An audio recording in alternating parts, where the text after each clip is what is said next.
Hello, everybody. Welcome to the Buckeye Weekly Podcast. I am Tony Gerdeman, here as always with Tom Orr. Tom, how's it going?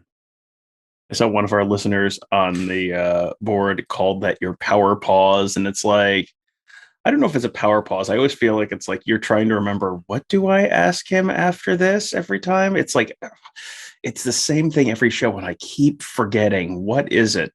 Tom, what's for lunch? Like, I feel like that's going to happen at some point. Like, what are you eating for lunch, buddy? Well, the problem is if I think about it, then I'm totally going to forget what I'm supposed to say. And then all heck breaks loose and the podcast loses control because we know this is a very structured and regimented program that we have here.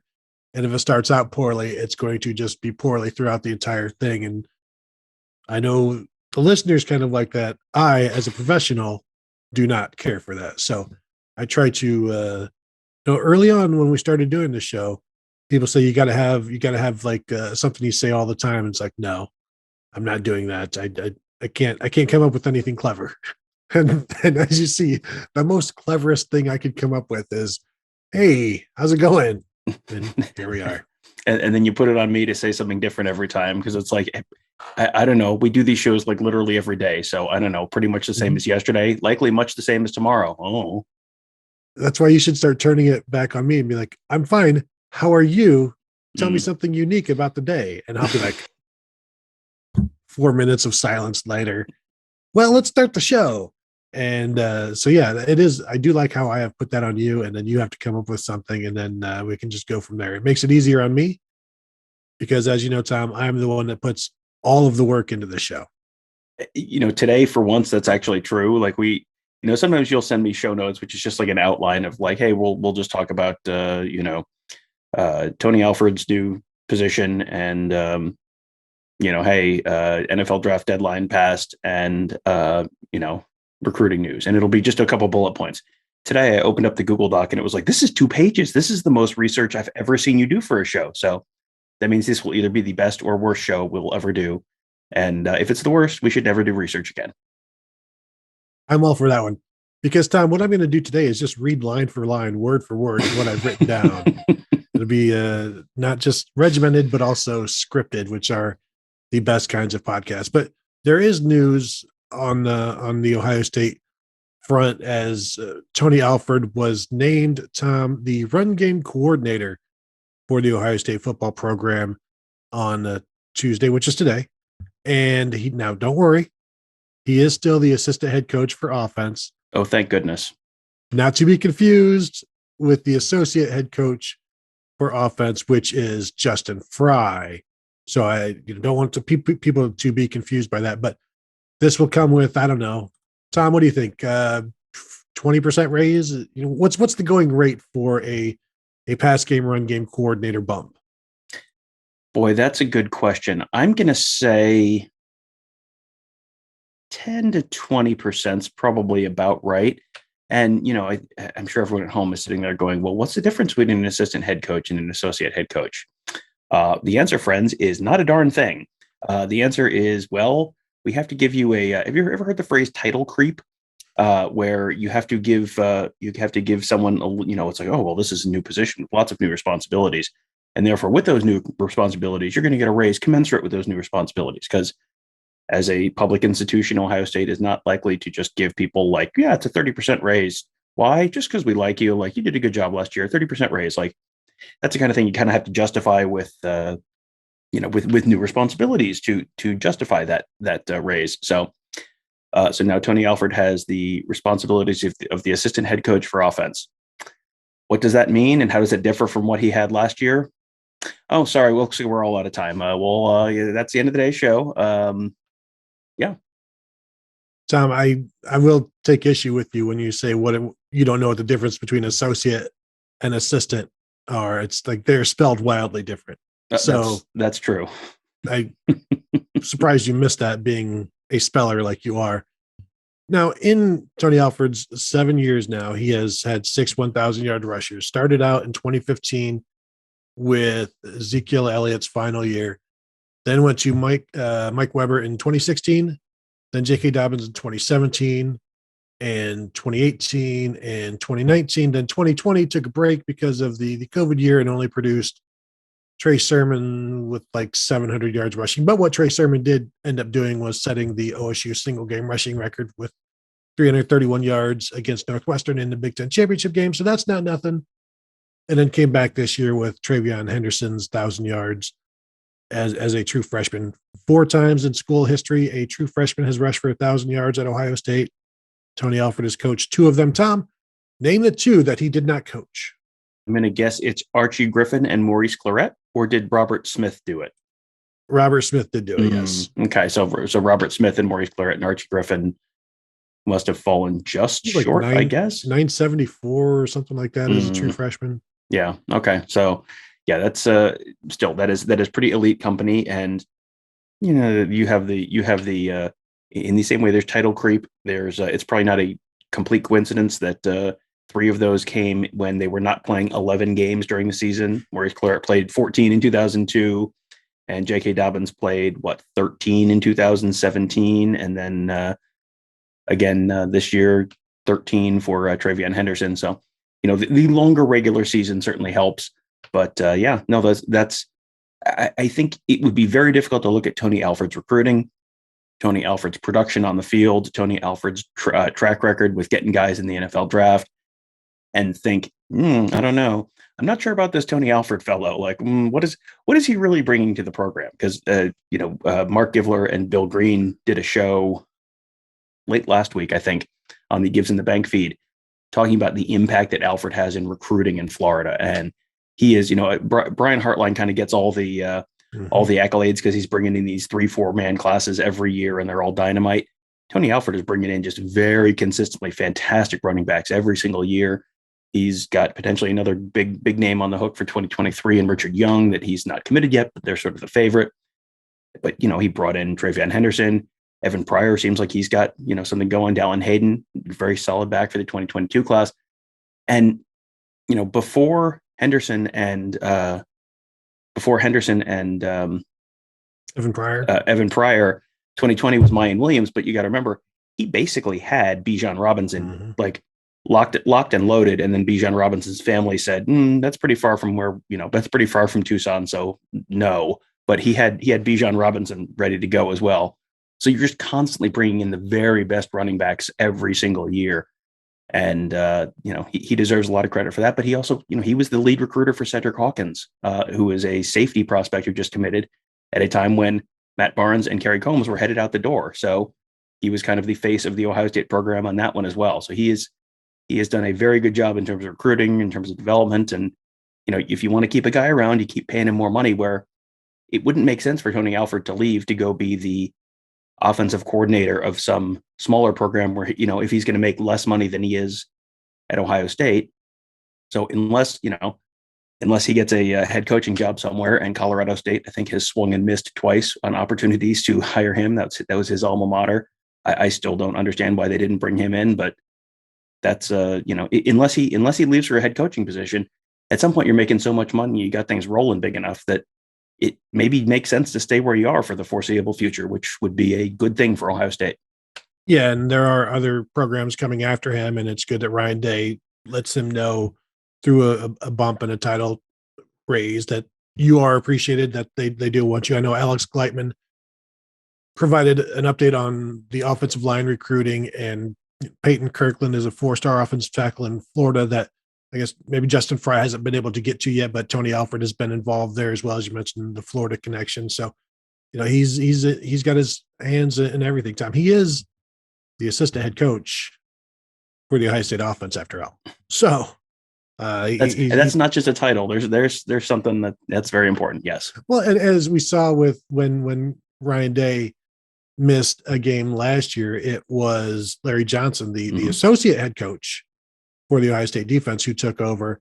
Now, I wonder, associate head coach Larry Johnson, associate head coach Justin Fry, assistant head coach Tony Alford, offensively, where does, if something were to happen and say Larry Johnson couldn't be the head coach for a game, what is the tier there? Or do they just go like, you know what, Kevin, you take it? or do you go away from those guys and it's Brian Hartline. You should probably never ever find this out, but it would be interesting to know, like, who would be the head coach if. The designated survivor for the State of the Union. Like, okay, so Tony Alford and the Secretary of Agriculture have to be in some secure location while they're having every other staff meeting, just in case if the worst happens. You always have a head coach waiting in the wing. So I don't know what the exact order of line of succession is there, but that's maybe they do the old Chicago Cubs College of Coaches thing where they let the fans call the plays, like hold up cards in the stands. The Cubs did that at some point, or I think it was the Cubs in the like 50s or 60s, and let the fans make decisions, just voting with cards. So yes, I can just see all the Ohio State fans up there. If Iowa did it, just punt. It's first down, doesn't matter, punt. I know there are many Ohio State fans who could do a better job of coaching than these guys on the sidelines on Saturdays at Ohio State. I'm just saying. I mean, I also have been on message boards. Yes. So that was the Tony Alford thing. Within that Ohio State release, they also announced that Tom, I'm going to try to get this correct. As someone who grew up on the East Coast, let me handle this for you. Matt Guerrieri. Yeah, that's what I thought. So okay. Yeah. So Matt Guerrieri, there's a lot of R's, there's a lot of vowels in there. Mm-hmm. So yes, I'm going to guess he's Dutch. I'm going to guess he's Dutch by ethnicity. No, I was going to say you didn't use your hands when you said it. So did you get the pronunciation exactly correct? Guerrieri. Yes. There you go.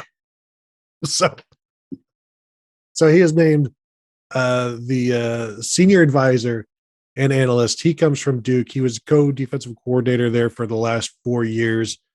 He started out at Duke as a graduate assistant under Jim Knowles, and Jim Knowles, they coached together for maybe like 5 years. And then Jim Knowles obviously left after the 2017 season, left Duke to go to Oklahoma State. And when he left, then Guerrieri was named co-defensive coordinator. He had been coaching the safeties since 2015. He was not retained by new head coach Mike Elko. So now he goes from an on-field role as a co-defensive coordinator, position coach. Now he is an analyst at Ohio State, a senior advisor. None of these allow for on-field coaching, although I have no idea, Tom, what a senior advisor is.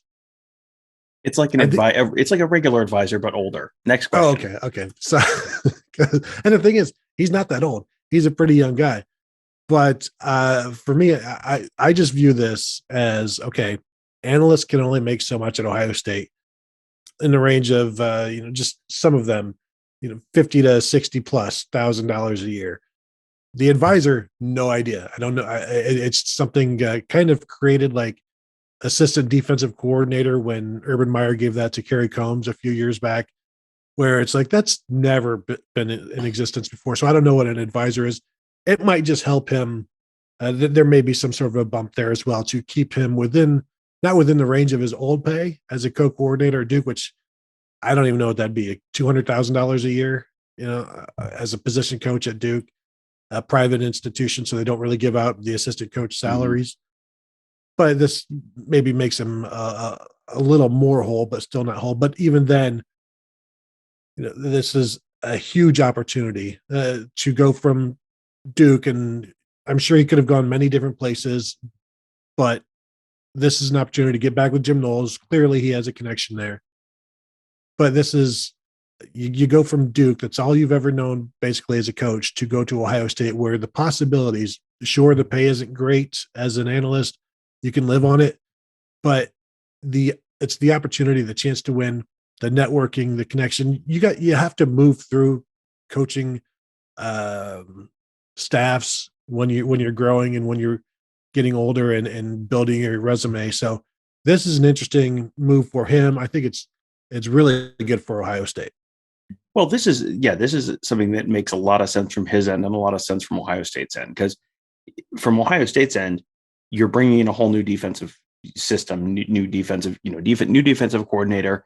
You've got you're keeping Larry Johnson here. but you're bringing in other guys who did not all necessarily work under Knowles. These are people who can help with getting things up to speed very quickly because they know the system, they know his terminology, they know all that kind of stuff. And he knows that they're people he can work with. And so it makes a tremendous amount of sense. This is something that I think Ohio State has been a little behind the times on, and now they're kind of catching up with the analyst. Because it's like you always used to hear about Nick Saban, and Nick Saban would always have like 5 former head coaches working as analysts in his program. And then someone that would move up from analyst to, coordinator or like a 10 countable assistant position, and you make a lot of money there. And then that you go from Nick Saban's school for wayward boys over to, getting a new head coaching job. That is a very consistent trend that you've seen over the years. For Gary Airy, come to Ohio State, and I mean, whatever the number is, if it's $100,000 or $150,000 or $200,000, whatever it is, come do that for a year.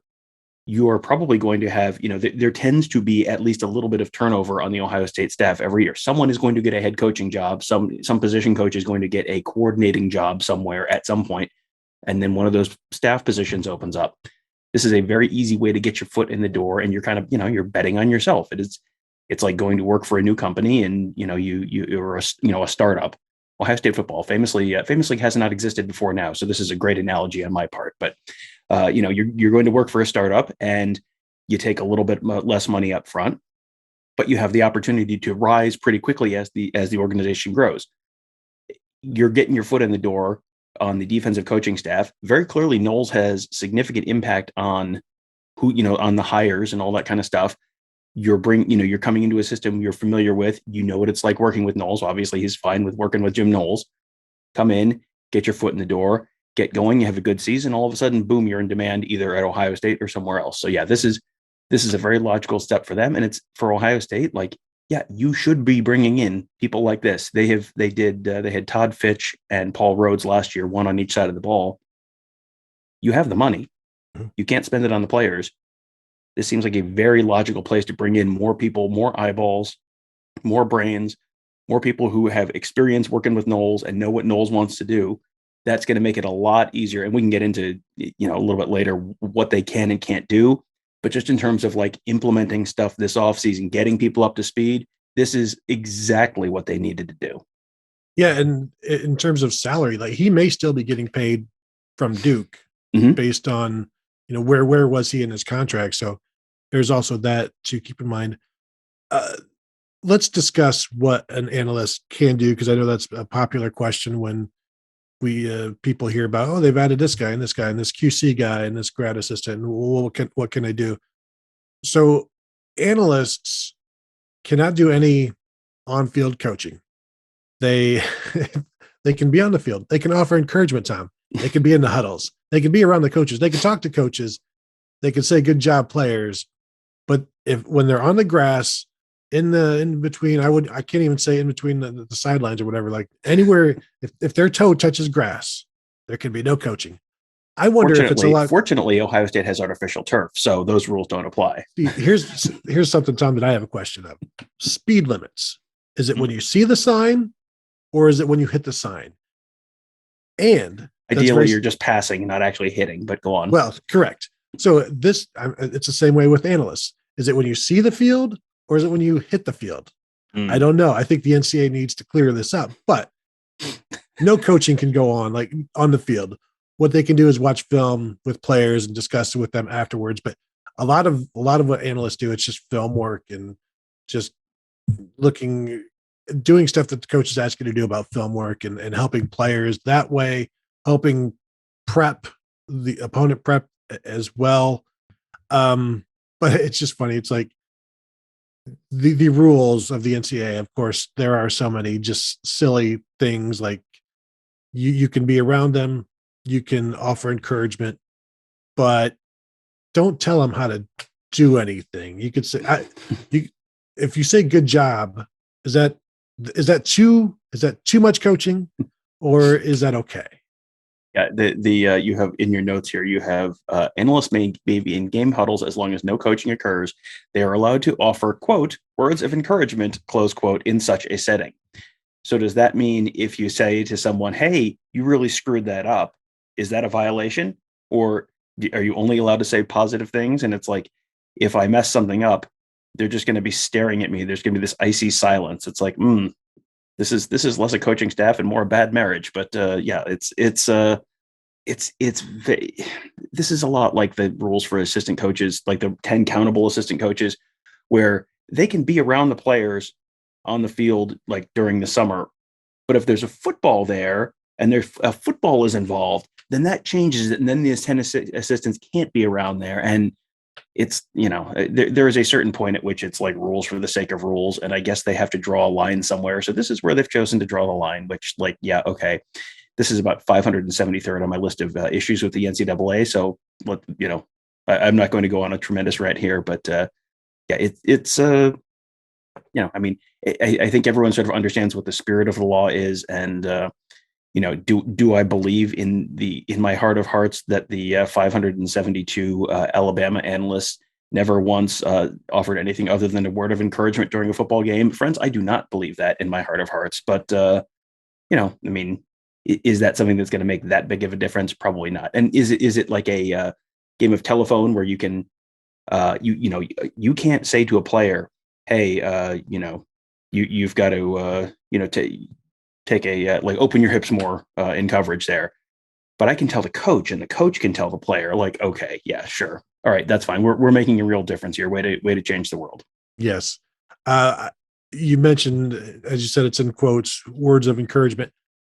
I wonder if you can also offer words of discouragement, like you don't belong here, you're trash, you need to get out of here, stuff like that, to really boost them and know that, I need to get better because they just called me trash.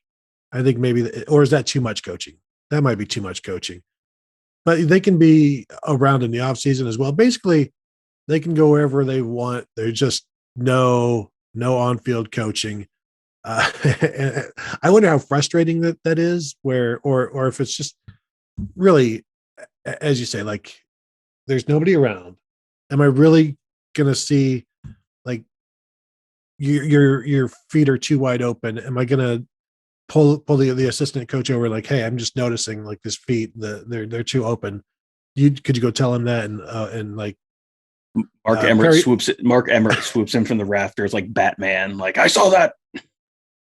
So it's stuff like that where it's meant to keep things fair, and where you don't have, some programs don't have a coaching staff of 20 on-field coaches, and and you can't make money. You can't make a lot of money doing this in terms of, I'm just going to be an analyst, and I'm happy with that, because not a lot of people are happy with that. They're striving to get back up, to climb the ladder, or to get back on the ladder.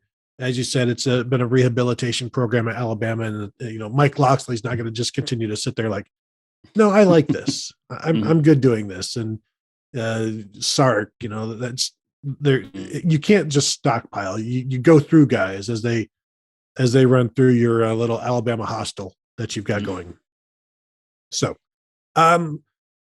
the other additions that have happened over the last week or so, with Jim Knowles bringing in 3 guys from Oklahoma State. Michael Hunter was a graduate assistant, I believe. Coy McFarland was graduate assistant, and Brent Zadebski was an analyst. Now, I saw a report from an Oklahoma State site last week saying that Michael Hunter was staying, but everybody else is saying that that's, like he is at Ohio State. I tried to get confirmation from Ohio State, but it's a little bit early for that in terms of who they know the grad assistants are and all of that stuff. But I assume he's here at this point. And one of the interesting things about Michael Hunter, played against Ohio State twice. He played at Indiana for 4 years and graduate transferred to Oklahoma State. Played against the Buckeyes in 2013, 2014. 7 career tackles against the Buckeyes. No pass defense. One pass defense in 2014. But that's, JT Barrett, as we know, not great. Played for Kevin Wilson, has coached for Jim Knowles, a young guy who will help in the secondary. Coy McFarland, I think it was interesting because he was basically, from what I've gathered, what I've read this over the last week or so, he was basically Oklahoma State's linebackers coach, while Jim Knowles is because he's a grad assistant. Grad assistants can coach. They can be on field. Mhm. They can coach in games. They can do all of that stuff. So he was, while Jim Knowles was doing other stuff, the defense coordinator thing, he was the coach. He actually coached the linebackers in the bowl game. Everybody really likes him. And then Brett Zadebski, QC analyst, was at Oklahoma State and just comes over here and is as same type of deal as Gary Airy, no on-field coaching, but these are the stepping stones that coaches take as they move up the ladder. And, the better that you can get, the better young, and not even young, but the better eyes that you bring in, the better results that you'll get. And bringing in these guys that are familiar with Jim Knowles, like, I don't think, while these kind of hires, I think, are not overrated, but not as important as people talk about in terms of the success of the program. When you're bringing in a new defensive coordinator and a new defensive system, to bring in 4 guys who are familiar with Jim Knowles and his system is huge. And I don't think that can be talked about enough. And I think maybe, Tom, that eliminates the need for that 5th defensive coach, possibly. Yeah, that's because that has been a very hot topic. Is Ohio State has 5 offensive assistants and 4 defensive assistants plus a special teams assistant, and then your head coach is an offensive guy. So it's really kind of like 5.5 and 4 and 1. And why would they not balance it out? Well, this does kind of mitigate some of those issues, and it feels like this is I think this is the date your opposite of your ex kind of thing, where. What did Ryan Day do the last time? He brought in a guy and he had a defense he wanted to run. And it's like, okay, well, he's smart. I'm sure he'll figure it out. And it's like, it didn't really work with Kerry Combs trying to run the defense that Ryan Day wanted to run, because Kerry Combs hadn't really spent a lot of time in that defense. That's something I talked a lot about with Ross Fulton over the last year and a half is if you want to run the Pete Carroll defense, you got to bring in a Pete Carroll guy. And he had that with Jeff Hafley the first year. It was like, okay, this is a guy who's run this defense before. Great. Everything looks great. Having Chase Young and Jeff Okudah and Jordan Fuller doesn't hurt, but having a guy who's also worked in that system and kind of knows the ins and outs of that system. Like, yeah, there's not a learning curve there. When Kerry Combs stepped in and had to do that put Kerry Combs in a tough spot, and Kerry Combs thought he could do it, and Ryan Day thought he could do it, but it didn't work out. Like, very clearly did not work out the last couple of years. So now it feels like Ryan Day has kind of said, like, okay, I'm going to be a little more hands off. I'm going to find the guy who is going to run a defense. I'm going to let him run the defense that he wants to run, that he knows well. He's going to bring in his people who can who he knows know this thing inside and out. Which then you're up to speed faster. You can get players and the rest of the coaching staff up to speed faster. You have dealt with, all of the variations of things that people will try and do. When I do this, some teams might try to do that. And when that happens, then I know my response is this. And, the I know that you know that I know that you know kind of thing. Because that's a lot of football. Everyone just sort of talks about in-game adjustments as if it's just like, well, you just, you do the adjustments after the first drive, you do the adjustments and then it's fine. And it's like, well, that, this is not just like a and then B and then it's done. And it's just like, well, we made the adjustments and now it's done. You have to go back and forth. You adjust to their adjustments and they adjust to those, and then you adjust back. And that stuff that Jim Knowles has done in this defense for years and years and years. And a lot of the guys that bring me in have done for years and years and years. So they all just kind of know. They've all walked this out together over the years. So yeah, to your point, like, I think that does sort of mitigate some of those questions about that defensive coaching staff being short staffed, because now you've only got 4, but then you've also got all these other guys who are kind of in the background, kind of like, and yeah, it's not a full coaching position or whatever, but those halves and 2/3 of coaching positions add up too. And you end up with, I think it's probably instructive that you're seeing all of these additions on the defensive side of the ball, and not necessarily commensurate ones on the offensive side of the ball. Yeah, I think my one concern yet is that none of these guys are defensive line based. Mm-hmm. Gary Airy's safeties coach. Michael Hunter is a corner, is coached in the defensive backfield. Coy McFarland, the linebacker. So will there be some other additions to to just provide another pair of eyes and ears for Larry Johnson. I think that would be beneficial to everybody, not only so that Larry, although I don't know what kind of familiarity there is with in terms of coaches with Knowles' familiarity on this level, because even the additions of Perry Eliano and Tim Walton, like those guys really have no connection with Jim Knowles. So this allows there's not a buffer, but like a way to communicate better, where you've got these guys who are going to be helping those guys out who are familiar with. It gets them up to speed quicker on the Knowles defense, and I think having somebody like that on the defensive line would be beneficial as well. But maybe that happens, maybe that doesn't. We shall see. Tom, anything else before we go? Anything you want to say? I will one quick thing that somebody may have called you out for. Maurice Clarett, I know you said 14 games. He missed 2 or 3 games that season. So, that's true. That is true. Yeah, and because he played a bunch of half games and stuff like that and missed. So that is true. And the fact that he was a very good football player probably helped as well. But ultimately, like, yes, he did have an opportunity to play, because I mean other guys get hurt too, and Maurice Clarett had the opportunity to come in his very first game and put up a huge number against Texas Tech. Trevion Henderson had 3 carries in his first game. So, there are mitigating factors all throughout there. Sometimes guys get hurt. Sometimes they don't start right away. But yes, having the J.K. Dobbins against Indiana game, or the Maurice Clarett against Texas Tech game to start your year and start that counter going, it's like, that's a pretty good head start on the rest of the year. Absolutely. All right, then that will do it. Just wanted to give you guys a rundown of the latest of the coaching changes, what those guys will be doing, what to expect, and what they'll be providing, and why it might be a little underrated in terms of the impact that these guys will have this year for the Buckeyes. And when I say this year, of course, I mean 2022. So that will do it for this episode. Thank you guys all for tuning in, and we will talk to you tomorrow.